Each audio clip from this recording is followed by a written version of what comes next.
10 सूत्र 42 का 10वां मंत्र है। गोभिष्ट रे मामति दुरेवाम यवेन शुद्धम पुरुहूत विश्वाम वयम राजा भी प्रथमा धनान्यस्माकेन ब्रजनेना जयेन। उस मंत्र को उच्चारण करने का और मिलने का जो मुख्य आशय ये है कि वो ये बताना चाहता है कि हम इस अज्ञान से छूटे, और कैसे छूटे? ज्ञान के रूप से, ज्ञान युक्त वाणियों से, उक्तियों से, वेद वाणियों से छूटे। ये इस मंत्र का मुझे भाव समझ में आया है। तो आप अगर देख सके तो प्रकाश डालें इस पर। जी, ये तो बहुत अच्छी बात है और पूरे वेद का ये संदेश ही है। वेद का अर्थ ही जानकारी है, विद्या है, ज्ञान है, जो भी कह लें। वेद धातु का अर्थ ही जानना है, उसी से वेद शब्द बनता है। तो वेद में तो ऐसी बात आएगी। उपयोगी मंत्र है, इसको ले सकते हैं, प्रचारित कर सकते हैं। अच्छा मंत्र है, इसका उपयोग करें। और तो मुझे नहीं लगता है इसमें कुछ विशेष कहने के लिए मेरे लिए कोई आवश्यकता हो। अच्छा मंत्र है, ग्रहण करें, सब तक पहुंचाए, अच्छी बात है। इसी के ऊपर एक मंत्र और है जो फिर जुए से संबंधित आता है। उत्कहा मति दिव्या जयाति कृतम यक्षध्वनि विचिनोति काले यो देव कामो न धना ऋणद्धि सामत्तराया सृजति स्वधावान। इसमें जो है स्वग्नीकृत जो बोल रहा है, तो उसको मतलब बोल रहा है कि जो जुए की लत वाला है, आदत जिसको लगी है जुए की, तो इस तरह से कुछ इसका आशय निकलता है क्या? यहाँ पर मुझे भ्रम हो रहा है। नहीं, इसमें जुए जैसा तो कुछ नहीं है। ये तो स्पष्ट है। जैसे एक तो वो दिव्य शब्द को उन्होंने जुए से जोड़ रखा है, पहले वाले मंत्रों में भी आया था। इसमें भी दिव्या दिव्य जो भी अभी आपने पढ़ा, संभवतः उसको वो जुए से जोड़ रहे हैं। और अभी आपने स्वघ्नी शब्द का प्रयोग किया, क्या इसको भी जुए से जोड़ रहे हैं? अब स्वघ्नी का अर्थ जो जुए का लती, यदि वो ऐसा कहना चाह रहे हैं तो हम तो यही कहेंगे, भैया आप बताएं किस पद में, इस शब्द में क्या धातु है, किस आधार पर इसका ये अर्थ कर लिया गया। तो ये तो बिल्कुल निश्चित मानिए कि वेद के मंत्रों का, वेद के शब्दों का अर्थ किसी भी अन्य पुस्तक के आधार पर नहीं किया जा सकता। यदि कोई ये दिखाना चाहे कि इस पुस्तक में इस शब्द का ये अर्थ लिखा है, इस पुस्तक में इस शब्द का ये अर्थ किया गया है, वो चाहे जितना प्रचारित प्रशंसित ग्रंथ क्यों ना हो, वो अपने विषय के लिए बहुत महान ग्रंथ हो सकता है। उसमें जो अर्थ दिया गया है उस विषय में, उस प्रकरण में या उस देश काल परिस्थिति के लिए वो अर्थ ठीक हो सकता है, लेकिन वेद में वो अर्थ स्वीकार्य नहीं है। वेद में तो वही अर्थ स्वीकार्य होगा जो धातु के अनुसार अर्थ बनेगा। ये सबका सर्वमान्य सिद्धांत है। ऐसा नहीं है कि ये कोई बात मैं कह रहा हूं या दयानंद जी ने ही पहली बार कही हो। दयानंद जी ने इस पर बल दिया, लेकिन उन्होंने यही बताया कि भाई ये परंपरा चली आ रही है। जो कुछ लोगों को लगता है कि यार समाज और सायण बिल्कुल अलग अलग, एक दूसरे के विपरीत, क्या कुछ भावार्थ और मान्यताओं को लेकर अंतर है, ये ठीक है, लेकिन शब्दों का अर्थ धातुज है, इसमें कोई अंतर नहीं है। ओम। हाँ, सीताराम जी कुछ कह रहे थे क्या भैया जी? बोलो। जी स्वामी जी, स्वगना शब्द है तो स्व अपना और हन धातु हो सकती है, तो हनन करना जो स्वयं का हनन करे, इस तरह से शब्द का अर्थ हो सकता है।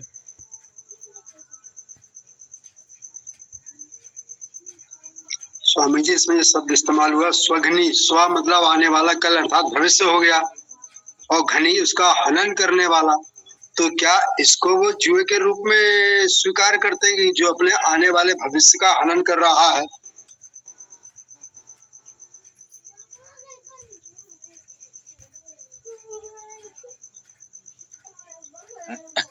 देखिए, स्वघनी में स्व आने वाला कल, ठीक बात है, अव्यय के रूप में है और अव्यय के साथ संधियां हो जाती हैं, कोई बात नहीं, समास हो जाता है, बन जाएगा, ये इतना स्वीकार कर लिया। स्व दीर्घ है, दीर्घ आकारांत है, वो लघु भी हो जाए, चलो वेद में इतनी छूट होती है, ये भी हमने मान लिया। बहुलम छंदसी आदि आदि बहुत कुछ कहा जाता है, ये भी हम स्वीकार कर लेंगे। स्वग्नि का अर्थ है आने वाले कल का हनन करने वाला, ये भी ठीक है, इतना भी माना जा सकता है।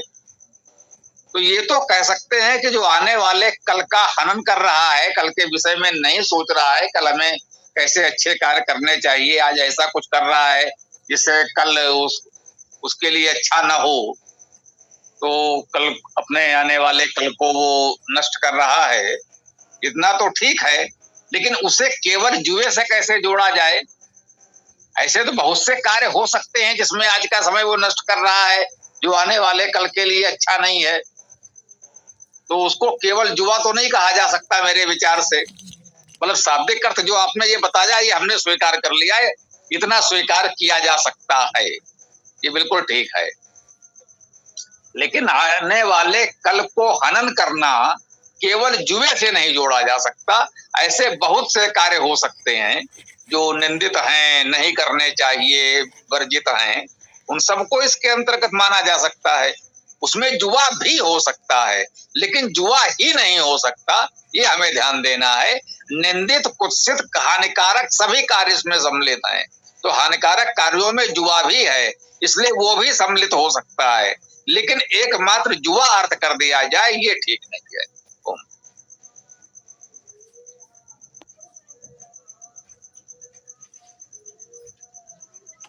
इसका जो अर्थ आया है सायणकृत, उसमें आता है जुआरी जिस प्रकार अपने को चुनौती देने वाले विरोधी को देखकर पकड़ लेता है, उसके साथ अर्थात खेल शुरू करता है, उसी प्रकार इंद्र अपने विरोधी योद्धा के साथ भांति भांति का युद्ध करके उसे पराजित करते हैं। जो व्यक्ति देवों की पूजा में कंजूसी आदि नहीं करता, शक्तिशाली इंद्र, बलवान इंद्र उसी को धन संपन्न बनाते हैं। इस अर्थ में उसको उस तरह से उन्होंने लिया।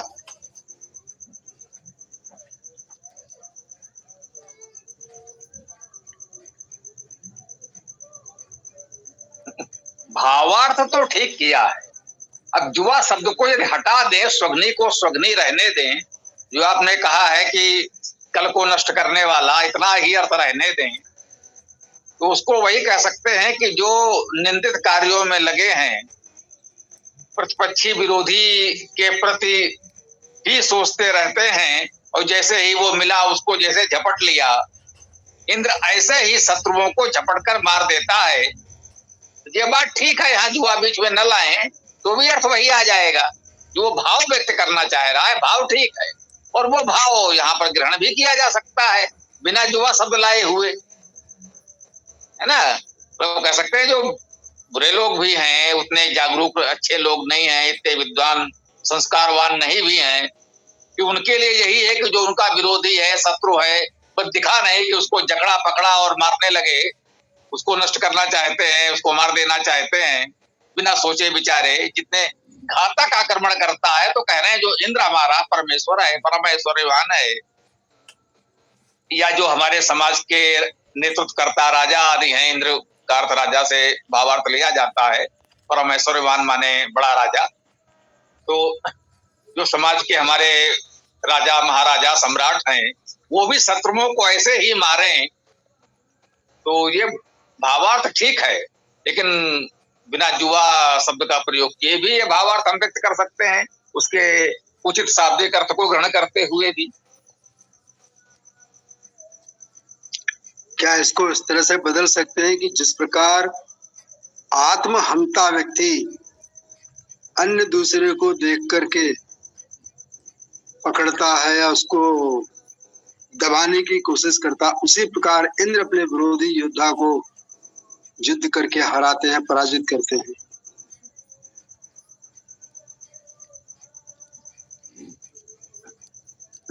ये अभी आपने आत्महंता शब्द का प्रयोग किया, हो सकता है किसी ने इसका ऐसा भाष्य किया हो, भावार्थ किया हो, क्योंकि इस मंत्र में आत्महंता जैसा शब्द तो नहीं आया, लेकिन हाँ अपने भविष्य को नष्ट करने वाला ऐसा अर्थ तो आपने जैसा कहा है वो ले सकते हैं। आगामी कल को नष्ट करने वाला या भविष्य हंता कह लें, ठीक है ना। भविष्य हंता कहना अधिक उपयुक्त लग रहा है मुझे। शेष तो थोड़ा बहुत भावार्थ इधर उधर कर भी लें, कोई बात नहीं, ठीक है। धन्यवाद, आपने बिल्कुल उत्तम शब्द सुझाव दिया कि जो अपना भविष्य हंता है। ठीक, धन्यवाद।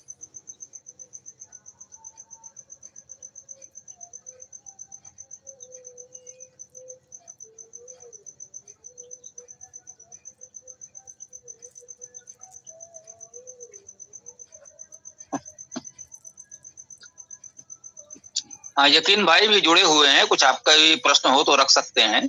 कोई भी साथी जिसका जो भी कोई प्रश्न हो तो रख सकते हैं, बोलिए।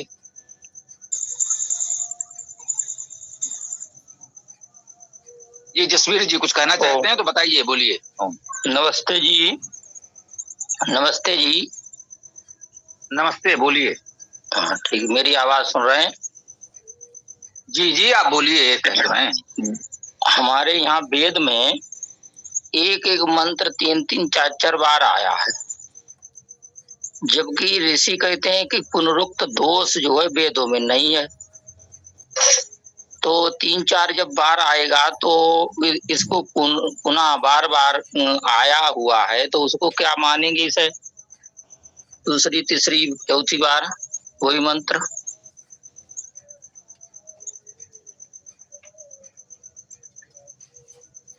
ये आपकी बात पूरी हो गई हो तो माइक बंद कर दो। हाँ हाँ पूरी हो गई। हाँ, गूगल मीट की मर्यादा है, तकनीकी रूप से एक व्यक्ति एक से बोल सकता है, अन्यथा फिर वो बात स्पष्ट नहीं होती, ठीक है।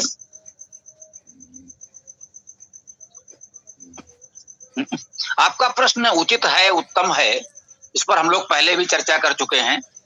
आज पुनः हम थोड़ा सा आपको बता देते हैं। ये सत्य है कि वेद में बहुत से मंत्र पूरी तरह यथावत या कुछ थोड़े अल्प परिवर्तनों के साथ आए हैं, इसमें कोई संदेह नहीं है, इसे कोई भी नकार नहीं सकता। यदि आप मंत्र को इकाई माने तो पूरा का पूरा मंत्र भी आया है और कहीं कहीं उनमें किसी शब्द में कुछ अंतर भी थोड़ा बहुत हो गया है, उसको भी लगभग पुनरुक्त माना जाता है, इसमें कोई संदेह नहीं है। आपका प्रश्न है कि मंत्र के पुनः आने से पुनरुक्त दोष होना, बहुत विस्तार में न जाते हुए हम आपसे इतना ही कहेंगे, वेद काव्य है, काव्य में पुनरुक्त दोष होता है, पुनरुक्त प्रकाश अलंकार भी होता है, दोनों होता है। पुनरुक्त करना, पुनः कहना, कहीं दोष भी होता है, कहीं अलंकार भी होता है। जैसा अभी मैंने कहा, इसी प्रश्न पर हम पहले भी चर्चा कर चुके हैं। आज आपने प्रश्न किया, हम पुनः चर्चा कर रहे हैं। हम कहते नहीं, ये तो हम पहले बात कर चुके हैं, आज तो हम इस विषय पर आपसे कुछ नहीं कहेंगे क्योंकि हम पहले इस पर बात कर चुके हैं। तो इसे क्या समझा जाएगा, आपको कैसा लगेगा? तो यहाँ पर जो हम पुनरुक्त कर रहे हैं ये दोष नहीं है, वो आपके समाधान के लिए आवश्यक भी है, एक बात। इसलिए काव्य में पुनरुक्त प्रकाश अलंकार भी होता है, जो साहित्य के विद्यार्थी हैं वो जानते हैं। एक तो ये पक्ष जान लें कि जहां पुनरुक्त हुआ है वहां किसी उद्देश्य से कुछ अच्छी बात, अच्छा संदेश दे रहा है। वेद में सूक्त इकाई है, मंत्र नहीं। वो ये भी कह सकता है ये शब्द पुनरुक्त हुए हैं, एक मंत्र में एक शब्द अनेक बार पुनरुक्त हुआ है, शब्द पुनरुक्त होंगे, मंत्र के चरण पुनरुक्त होंगे, पूरा का पूरा मंत्र भी पुनरुक्त होगा। अब तक मेरी जानकारी में कोई सूक्त पुनरुक्त नहीं हुआ है, और वेद में सूक्त महत्वपूर्ण इकाई है। ये तो वेद के सभी अध्येता जानते हैं, जो वेद से थोड़ा भी परिचित हैं, वो वेद में सूक्त शब्द से अवश्य परिचित हैं। सूक्त महत्वपूर्ण है, कहीं मंडल है, कहीं कांड है, कहीं अनुवाक है, कहीं अध्याय है, लेकिन सूक्त सर्वत्र है। एक सूक्त में एक या अनेक मंत्र होते हैं और उतने में पूरी बात हो पाती है। इसलिए हम लोग ये भी कहते हैं कि कभी एक मंत्र यदि आप पढ़ते हैं तो उस ये भाव को लेकर भ्रम भी होता है, विवाद भी हो जाता है। तुम कहते हैं भैया पूरा सूक्त पढ़ लो, समाधान हो जाएगा। जैसे बहुचर्चित है ब्राह्मणो वस मुखमासीत पदभ्याम शूद्रो अजायत वाला मंत्र है, पुरुष सूक्त में है। अरे भाई ब्राह्मण तो मुख से उत्पन्न हुआ, वो ऊंचा हो गया, और शूद्र पैरों से उत्पन्न हो गया, वो नीचा हो गया। तो वेद तो भाई देखिए ऐसी सामाजिक भेदभाव की बात कर रहा है। अब किसी ने केवल इतना सुना है तो उसको भ्रम होगा। ये मंत्र भी अनेक बार पुनरुक्त हुआ है जी। संयोग से ध्यान आया, बता दें ये मंत्र भी अनेक बार वेद में आया है, लगभग सभी वेदों में आया है किसी न किसी रूप में। तो हमने निवेदन किया भैया पूरा सूक्त पढ़ लो, जहां भी जिस वेद में भी आपको मिला हो आप वहां उसे पूरा सूक्त पढ़ लो, आपके भ्रम का निवारण हो जाएगा। पदभ्याम शूद्रो अजायत, आगे उसी सूक्त में कहता है पदभ्याम भूमि, इन्हीं पैरों से शूद्र उत्पन्न हुआ तो इन्हीं पैरों से भूमि भी उत्पन्न हुई। यदि पैरों से उत्पन्न होने के कारण शूद्र को आप निम्न मानते हैं, नीच मानते हैं, अछूत मानते हैं, तो भैया उन्हीं पैरों से पृथ्वी भी उत्पन्न हुई है, भूमि उत्पन्न हुई है, तो भूमि भी अछूत है, उसे भी मत छुओ। हो गया समाधान। और उसमें बात केवल इन्हीं चार की नहीं की गई है, चंद्रमा मनसो जाता, चक्षो सूर्यो अजायत आदि आदि। तो जब आप पूरा सूक्त पढ़ते हैं तो फिर भ्रम नहीं होता। एक मंत्र आधा मंत्र पढ़ने से भ्रम होता है। तो मंत्र जो है वेद की इतने महत्वपूर्ण इकाई नहीं है, जैसे शब्द एक इकाई है। वेद में शब्दों की गणना है, वेद में वर्णों अक्षरों की गणना है, मनुष्यों ने किया है, लेकिन वेद में मुख्य इकाई सूक्त है और पूरा का पूरा सूक्त सामान्यतः पुनरुक्त नहीं हुआ। एक सूक्त में बात पूरी होती है, ये मान लें। और मंत्र या मंत्रांश या शब्द या थोड़े से शब्द समूह जो महत्वपूर्ण लगे उस विषय में भी उनका उपयोग था, तो दूसरे सूक्त में भी उसको ले लिया गया। ऐसा वेद में अनेक बार आया है। ये एक सत्य है, इसे हम स्वीकार करते हैं। तो इसको आप पुनरुक्त दोष नहीं, पुनरुक्त प्रकाश अलंकार माने। ये एक अच्छी बात को, महत्वपूर्ण बात को विभिन्न प्रसंगों में उस बात को पूरा करने के लिए कहा गया। एक ही सूक्त में सभी मंत्रों में कुछ पद पुनरुक्त होते हैं। शिव संकल्प सूक्त में आता है, तन्मे मना शिव संकल्प मस्तु, ये सभी मंत्रों में आता है। हिरण्यगर्भ सूक्त में कस्मय देवाय हविषा विधेम सब में आता है। इंद्र सूक्त में सजना से इंद्रा सभी मंत्रों में आ रहा है। ऐसे अनेक सैकड़ों सूक्त हैं जहां इस प्रकार से ये पुनरुक्त हो रहे हैं, प्रत्येक मंत्र में आ रहे हैं। जैसे गीतों में या आधुनिक गजलों में पुनरुक्त होता है, टेक कहते हैं, स्थाई कहते हैं। तो काव्य में ये पुनरुक्त सर्वत्र दोष नहीं होता, अलंकार भी होता है, गुण भी होता है। तो इस दृष्टि से हमने इसको देखा है। कोई इससे सहमत या असहमत हो सकता है, उसकी इच्छा है। गुरुदेव प्रणाम जी बोलिए। अभी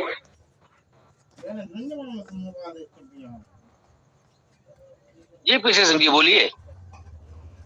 बोल रहा हूँ गुरुदेव, कहा है कि पैर जो है वो शूद्र पैरों से उत्पन्न हुए हैं और उनको हम लोग नीच भी मानते हैं, समाज मानता है, ऐसा कहते हैं। लेकिन जहां देखिए पूजा पैर की ही होती है। व्यवहारिक रूप में भी विष्णु भगवान का अंगूठा धो करके ब्रह्मा जी ने अपने कमंडल में रखा, उससे गंगा जी की उत्पत्ति हुई। आज भी शादी विवाह में पैर ही पूजा जाता है। किसी महापुरुष को देखते हैं तो उनका पैर ही चरण स्पर्श करते हैं, हमेशा पैर की ही पूजा होती है। तो छोटे कहाँ हुआ, वो छोटा कहाँ हुआ, पर नीचा कहाँ हुआ, छोटा कहाँ हुआ। वो तो बहुत महान है, जिसका स्पर्श करते हैं, इसको मस्तक पर लगाते हैं। धन्यवाद गुरुदेव। ये बहुत उत्तम बात कही आपने। हमने एक संदर्भ के रूप में उदाहरण में कहा था, उसको आपने आगे बढ़ाया। इसमें कोई संदेह नहीं है, हम पूज्य जनों के पैर ही पूजते हैं, किसी का सर नहीं पूजते, किसी के हाथ नहीं पूजते।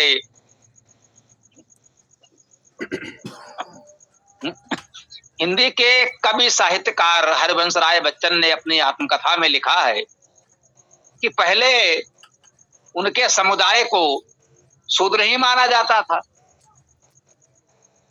आपने सुना होगा, शिवाजी ने साम्राज्य तो स्थापित कर दिया, लेकिन वहां के ब्राह्मणों ने उनका राज्याभिषेक करने से मना कर दिया, क्योंकि भाई आप कुलीन क्षत्रिय नहीं है, इसलिए हम आपको राजा नहीं मान सकते, आपका राज्याभिषेक नहीं हो सकता। वो एक अलग विषय है कि फिर कैसे कैसे रिश्वत दे करके एक को लाया गया और जैसे तैसे राज्याभिषेक की औपचारिकता पूरी कराई गई, वो एक अलग प्रकरण है, वो आज का विषय नहीं। इसी तरह से सुभाष चंद्र बोस, राजेंद्र प्रसाद या स्वामी विवेकानंद जो बहुचर्चित हैं, स्वामी विवेकानंद के लिए भी इन लोगों ने कहा कि भाई एक शूद्र को संन्यास लेने का अधिकार कैसे मिला। बहुत वो हुआ, जो उनका शिकागो सम्मेलन बहुत प्रसिद्ध है, जिसके लिए मुख्य रूप से विवेकानंद को जाना जाता है। वहां हुआ कि सनातन धर्म के प्रतिनिधि के रूप में उनको बोलने का अवसर मिले, तो इसके लिए यहाँ के मान्य काशी विद्वत परिषद शंकराचार्य जी प्रमाणित करें कि सनातन धर्म के प्रतिनिधि के रूप में वहां बोलेंगे। लोगों ने कहा है शूद्र को संन्यास लेने का अधिकार कैसे मिला, इसे हम सनातन धर्म का प्रतिनिधि माने ही नहीं सकते। तो उस समुदाय को शूद्र माना जाता रहा बहुत समय तक, लेकिन अब उसमें ऐसे ऐसे मनीषी हो गए जो राष्ट्रीय अंतरराष्ट्रीय ख्याति प्राप्त हो गए, तो काशी का सिंहासन डोलने लगा।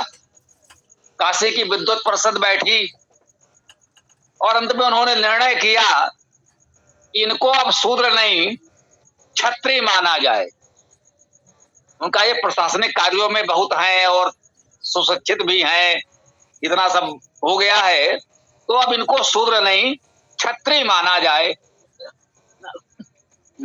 इस पर मैं कह रहा था कि हरिवंश राय बच्चन ने अपनी आत्मकथा में लिखा कि भाई पहले हमें भगवान के चरण समझा जाता था, हमको भगवान के पैर बताया जाता था, जिसकी पूजा सब करते हैं।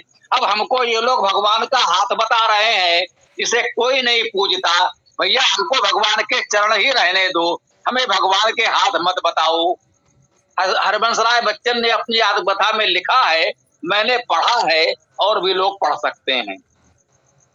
तो चेतना इस स्तर पर आ गई है कि भैया अपना ये तुम अपने पास रखो, हमें नहीं चाहिए, हम भगवान के चरण ही अच्छे हैं, तुम हमें भगवान के हाथ बताने का प्रयास मत करो। तो ये बिल्कुल ठीक बात है, कह सकते हैं अब इन सब बातों का लगभग अंत ही है। कुछ दशकों में मुझे लगता है ये सब समस्याएं हल हो जानी चाहिए। अब जातिवाद केवल कुछ मठों तक सीमित रह जाएगा, कुछ दशकों की बात और है, और उसके पश्चात वहां से भी कब विदा हो जाएगा, अब उसी की प्रतीक्षा करनी है। गुरुदेव, वैसे मैंने पेपर में पढ़ा था, अखबार में, पटना हाई कोर्ट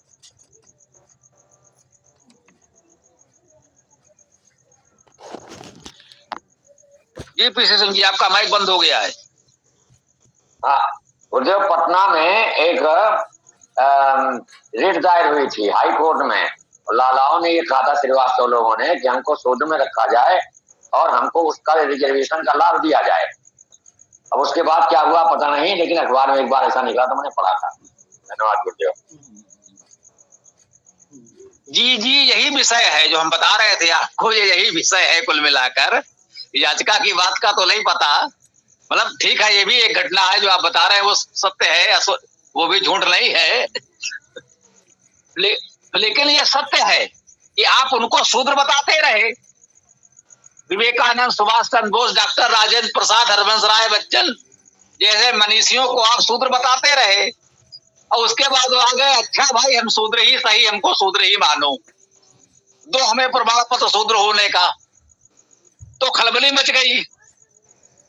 तो संभवतः इसी के बाद ये काशी विद्युत परिषद बैठी होगी और उन्होंने ये निर्णय लिया होगा कि भैया जान छोड़ाओ, इनको छत्री घोषित करो। उन्होंने कहा नहीं चाहिए तुम्हारे छत्री होने का तमगा, हमें छत्री होने की उपाधि तुमसे नहीं चाहिए, हम शूद्र ही अच्छे हैं, हमें शूद्र ही रहने दो। ये एक दूसरे से जोड़कर देखिए, दो बातें दोनों ही ठीक हैं। ओम जी धन्यवाद गुरुदेव।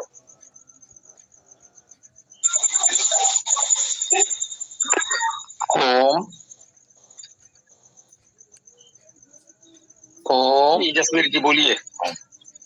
हमारी बात जो हो रही थी वो भाई साहब ने पूरी नहीं होने दी बात, तो बीच में अपनी बोल लगा दी।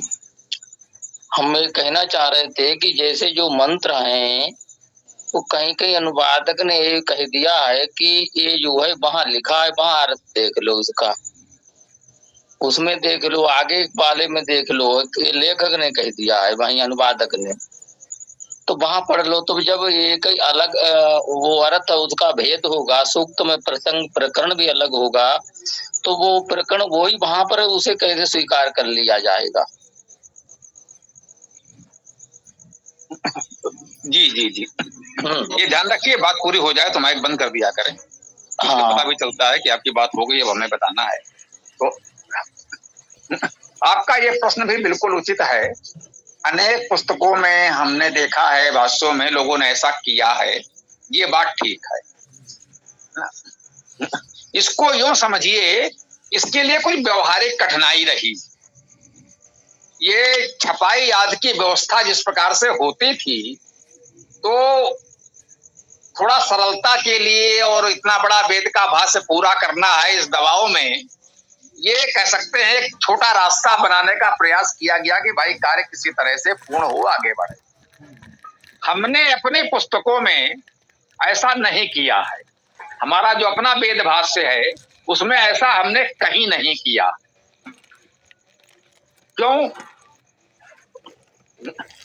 हम विनम्रता से स्वीकार करते हैं, अपने मित्रों के बीच खुलकर अनेक बार कहते रहे हैं कि हमने जो इतना बड़ा कार्य संभव हो पाया है उसमें ईश्वर की कृपा है और तकनीक का भी योगदान है। ये कंप्यूटर और आधुनिक ये तकनीक जो आ गई, उससे ये कार्य सरल हो गया। एक बार जो हमने कर दिया, उसी को एक स्थान से उठाकर दूसरे स्थान पर रख दिया। कहीं भूल चूक से कहीं और आ गया तो जहां से उठाया वहां रख दिया। तो आज ये सरल है। पहले जब हाथ से लिखते थे या जब नई नई छपाई की सुविधा आरंभ हुई थी, तो ये कार्य बहुत कठिन थे। हमने उन स्थितियों में भी कार्य किया है जब पुराने तरीके से छपाई होती थी, और आज सब कुछ कंप्यूटर पर हम कर रहे हैं। तो जैसे जैसे सुविधाएं बढ़ती जा रही हैं, बातें थोड़ा सा सरल होती जा रही। तो उसको केवल व्यवहारिक कठिनाई के रूप में देखें। इसलिए पहले कह सकते हैं कि 100 वर्ष पहले थोड़ा सा परिस्थितियां दूसरी थी, तो लोगों ने इस तरह से किया है। वो उसका कारण मुझे लगता है सरलता ही है, और कोई विशेष बात नहीं है। हाँ, एक बात आपने कही कि उसका अर्थ अलग होने की बात, तो ये मैं स्पष्ट कर दूं कि शब्द का अर्थ एक ही रहेगा, वो चाहे जहां जितने बार आए, क्योंकि शब्द का अर्थ वही होगा जो व्याकरण के अनुसार होगा, धातु के अनुसार होगा, तो शब्द का अर्थ वही होगा। मंत्र का शाब्दिक अर्थ वही होगा, उसमें कभी कोई परिवर्तन नहीं आएगा। इसलिए उन्होंने कह दिया है वहां देख लें, तो इसमें कोई समस्या नहीं आएगी आपको, उन्होंने सरलता के लिए कर दिया है।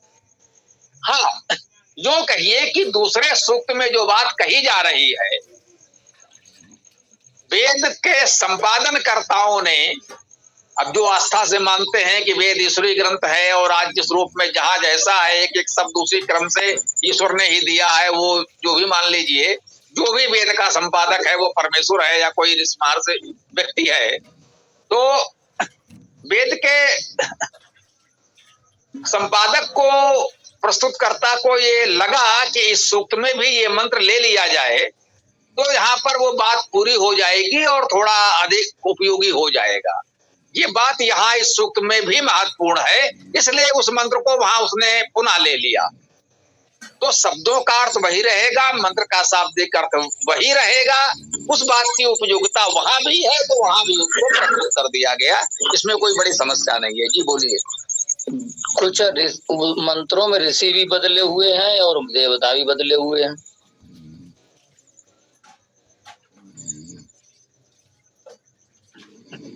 जी हाँ, आपने ऋषि और देवता अलग होने की बात कही। ये आपने, मैं कहूंगा, अनजाने में बहुत अच्छी और बहुत बड़ी बात कह दी। आपका जो प्रश्न है यदि वो छूट जाए तो क्षमा करें। ये जो आपने बात कह दी है वो बहुत महत्वपूर्ण है सभी के लिए। इस पर मैं अपनी बात अवश्य रखना चाहूंगा। ठीक है ना? मैं अपनी आपकी बात पर ही रख रहा हूं, लेकिन आपका मूल प्रश्न हो सकता है उसको हम भूल जाए तो पुनः ले लेंगे। बता दीजिएगा। आपने बताया कि मंत्र वही है, लेकिन अलग अलग सूक्तों में जब वो आता है तो उसका ऋष दूसरा होता है, देवता दूसरा होता है। अब जो लोग ये कहते हैं कि मंत्र के ऊपर जो ऋष लिखा है वो किसी व्यक्ति का नाम है और उस व्यक्ति ने उस मंत्र की रचना की है, जैसे आज कभी कोई कविता लिखता है। ठीक है भाई, ऐसी पुस्तकें आज भी हैं, होती हैं, बनती हैं, जिसमें अलग अलग कवियों की रचनाएं संकलित की जाती हैं। हम युवा थे, कानपुर में कुछ लोगों ने एक आयोजन किया। उन्होंने एक पुस्तक निकाली, कानपुर के कवि। कानपुर के कवि में संभवतः 360 कवि थे। उसमें हम भी हैं, बड़े बड़े प्रतिष्ठित महान कवि भी उसमें हैं, और उसमें हमारे जैसे युवा नवोदित कवि भी थे। तब हम युवा थे, आज तो वृद्ध हैं, कोई बात नहीं। तो अब 360 कवियों की कविताओं का संकलन कानपुर के कवि निकाला उन्होंने। तो प्रत्येक रचना का, कविता का रचनाकार कवि अलग अलग है। तो कुछ लोग ये कल्पना करते हैं कि वेद में जो मंत्र है उसके ऊपर जो ऋषि लिखा है वो उस व्यक्ति का नाम है जिसने वो मंत्र की रचना की है। उस मंत्र का कर्ता कवि, क्योंकि वेद तो काव्य है, तो वो मंत्र अर्थात कविता का लिखने वाला कवि का नाम ऋषि के रूप में लिखा है। इसका समाधान आपकी इस बात से कितना सुंदर होता है कि भाई एक ही कविता दो पंक्तिका हो, आज की भाषा में कह लें दोहा हो, चौपाई हो, कुछ भी हो। भैया एक दोहे को अलग अलग तो बहुत से कवि नहीं लिख सकते। जो भी एक दोहा, एक श्लोक कुछ लिखा गया है उसे किसी एक ही व्यक्ति ने लिखा होगा। ऐसा तो नहीं कि एक पुस्तक में किसी और व्यक्ति ने लिखा, किसी और व्यक्ति ने लिखा। भाई अलग अलग कवि लिखेंगे तो शब्दशः वही रचना तो नहीं करेंगे। ये तो आज तक विश्व में कहीं देखने में नहीं आया। कुछ भाव विचार मिलते जुलते हो सकते हैं, लेकिन पूरी की पूरी कविता अलग अलग कवि अलग अलग लिखें और शब्दशः वही आ जाए, ऐसा अब तक पूरे विश्व में कहीं नहीं आया। तो निश्चित है कि वेद मंत्र के ऊपर जो ऋषि लिखा होता है वो व्यक्ति का नाम नहीं है, वो उस मंत्र की मूल भावना है। किस भावना से उस मंत्र को आपको पढ़ना, देखना, समझना है। तो जब नए सूक्त में वही मंत्र आया, वहां ऋषि दूसरा बता दिया गया, तो अर्थात वहां पर जो दूसरा ऋषि लिखा है उस ऋषि के रूप में जो भी शब्द लिखा है वो किसी व्यक्ति का नाम नहीं है। उसकी भावना के अनुसार आपको देखना होगा कि उस मंत्र को किस भावना से इस सूक्त में पढ़ा जाए।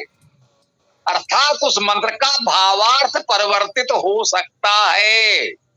वही मंत्र जब अन्य सूक्त में आया, नए सूक्त में आया, एक सूक्त में आप पहले वो मंत्र पढ़ चुके थे, उसका भावार्थ वहां उस ऋषि के अनुसार कुछ और था। दूसरे सूक्त में आपने वही मंत्र पढ़ा, वहां ऋषि कुछ और है, अर्थात उस मंत्र की भावना यहाँ कुछ और है। तो भावार्थ परिवर्तित हो जाएगा, इसमें कोई संदेह नहीं है, मैं स्वीकार करता हूं। लेकिन शब्दार्थ वही रहेगा, ये भी आप जान लें, समझ लें, स्वीकार कर लें कि शब्दार्थ नहीं परिवर्तित हो सकता। शब्दार्थ व्याकरण के अनुसार, धातु के अनुसार जो शब्दार्थ है वो तो वही रहेगा, भावार्थ अलग अलग हो सकता है जी। तो इससे मंत्र का भावार्थ बदलेगा।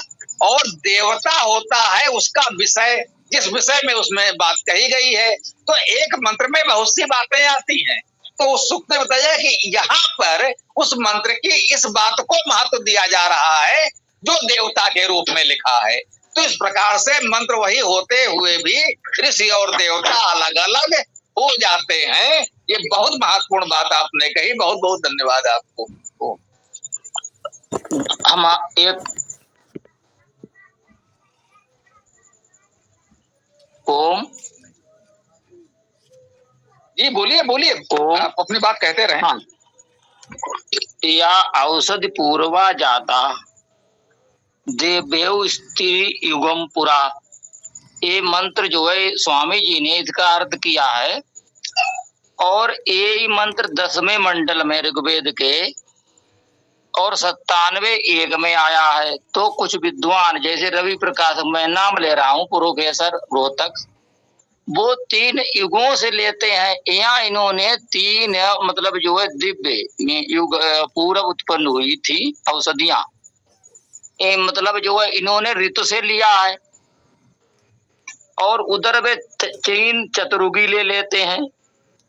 तो क्या ऐसा हो जाएगा एक ही मंत्र, एक ही ऋषि है, एक ही देवता है, तो वहां पर इस प्रकार से भिन्न हो गया अर्थ करने का उनके आशय। आप कह रहे हैं शब्दार्थ वो ही रहेगा, तो इसका समाधान क्या है?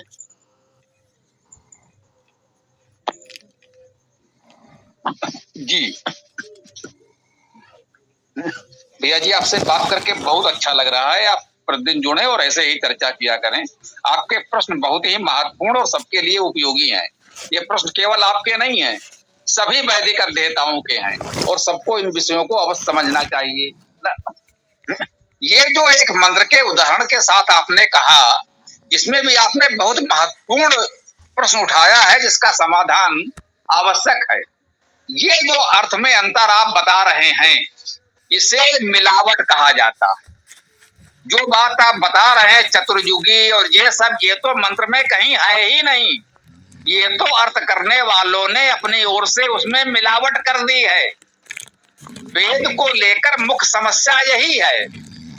जैसा कि हमने बताया कि दयानंद जी और उनसे पहले जो भी वेद भाष्यकार हुए, सब इस बात पर सहमत हैं कि वेद के शब्द यौगिक हैं, वेद के शब्दों का धातु अर्थ ही लिया जाएगा, उसका अन्य कोई मनमाना अर्थ नहीं किया जाएगा। सायण जी भी इसको बहुत प्रमुखता से कहते हैं। उन्होंने उदाहरण देकर कहा है कि गो शब्द गम धातु से बनता है, तो गो का अर्थ हुआ गतिशील, प्रगतिशील। जो भी गतिशील है उसे गो कहा जा सकता है। पृथ्वी भी गो है, पशु भी गो है, आदि आदि। तो है ना, इतनी स्पष्टता से कह रहे हैं कि उसका शाब्दिक अर्थ धातु ही लिया जाएगा। लेकिन इसके बाद भी अर्थ में इतना अंतर क्यों है? अंतर इसलिए है कि लोगों ने जो मिलावट की है वो अलग अलग है। मंत्र वही है, शब्द वही है, शब्द का अर्थ भी बिल्कुल वही है। जितने भाष्यकार हैं सबके भाष्य में मंत्र के शब्दों का अर्थ वही है। जो आपको अंतर दिखता है वो मिलावट का है। किसी ने नमक मिलाया, किसी ने मिर्च मिलाया, किसी ने चीनी गुड़ मिलाया, किसी ने कुछ और मिलाया। तो जो मिलावट की है वो अलग अलग है। बस आप थोड़ा इतना सीख जाएं कि जो इन लोगों ने मिलावट की है उस मिलावट को अलग कर दें, तो जो शाब्दिक अर्थ बचेगा वो सब वही होगा।